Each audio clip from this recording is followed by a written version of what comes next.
నా ఉద్యమ అభినందనలో మరి ముఖ్యంగా ఈ ప్రకాశం జిల్లా కేంద్రమైనటువంటి ఒంగోలు నగరంలో నిన్న వెలుగులోకి వచ్చినటువంటి వడ్డీ వ్యాపారస్తుల ఆగడాలు, శృతిమించిపోతున్నటువంటి వడ్డీ వ్యాపారస్తుల ఆగడాలు. ఇక్కడ ఈ ఒంగోలు నగరంలో నెహ్రూ నగర్ అనేటటువంటి కాలనీలో పక్కనే ఉన్నటువంటి అమ్మనబ్రోలు గ్రామానికి చెందినటువంటి ఒక ఆమె మరి దార్ల ఈ ఆంధ్రజ్యోతి పేపర్లో కూడా రావడం జరిగింది.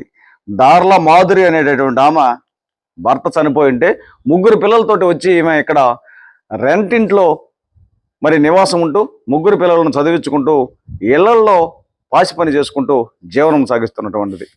అయితే ఈమె అదే కాలనీలో నివాసం ఉంటున్నటువంటి మరొక ఆమె దగ్గర, ఆమె పేరు మరి సురేఖ అనేటటువంటి ఆమె దగ్గర 20,000 రూపాయలను వడ్డీకి తీసుకోవడం జరిగింది. 100కి మరి 10 రూపాయలు వడ్డీ, అంటే 20,000కు నెలకు 2,000 రూపాయలు వడ్డీ చెల్లించాల, అంటే అసలు తర్వాత చెల్లించాలన్నమాట. ఇది చాలా తక్కువ. ఈ ఒంగోలు ప్రాంతంలో చాలా చోట్ల 10, 15, 20 రూపాయల వడ్డీ, అంటే అవసరాల నిమిత్తము వీరు తప్పని పరిస్థితుల్లో ఈ వడ్డీ వ్యాపారస్తుల దగ్గర అధిక వడ్డీలకి మరి ఇక్కడ ఉన్నటువంటి తాడిత పీడిత ప్రజలు తీసుకొని వడ్డీలు చెల్లిస్తున్నారు. జీవితాంతం పనులు చేసి ఈ వడ్డీలకే వీరు చెల్లించినా సరిపోతుంది. ఈ వడ్డీ వ్యాపారస్తులు లక్షల కోట్లు గడిస్తున్నారు. ఈ ఆగడాలు శృతిమించిపోతున్నాయి. ఇక్కడ ఒంగోలు ప్రాంతంలో చాలా చోట్ల వడ్డీ వ్యాపారస్తులు ఆగడాలు శృతిమించిపోతుంటే బాధితులు చెప్పుకోలేని పరిస్థితి. ఈ వడ్డీ వ్యాపారస్తులు స్థానిక ప్రజాప్రతినిధులతో ఫోటోలు దిగటం, పోలీసు అధికారులతో ఫోటోలు దిగటం, దిగి వీళ్ళందరినీ భయభ్రాంతులకు గురి చేసి ముక్కు పిండి జల్లగల్లాగా వీరి దగ్గర డబ్బులు వసూలు చేస్తున్నటువంటి వైనం.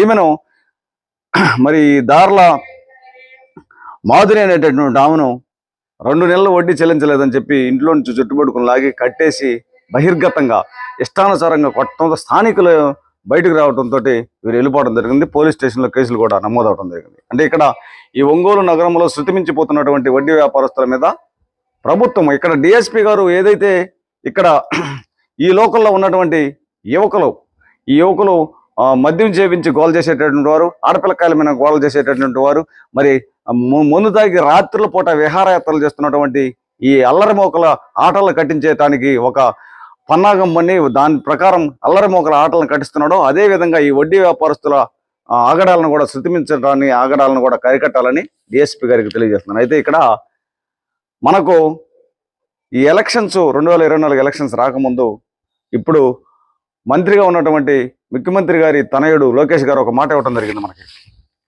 మేము అధికారంలోకి వస్తే ఈ యొక్క రుణాల యాప్లను, ఆ తర్వాత పేకాట యాప్లను, బెట్టింగ్ యాప్లను పూర్తిగా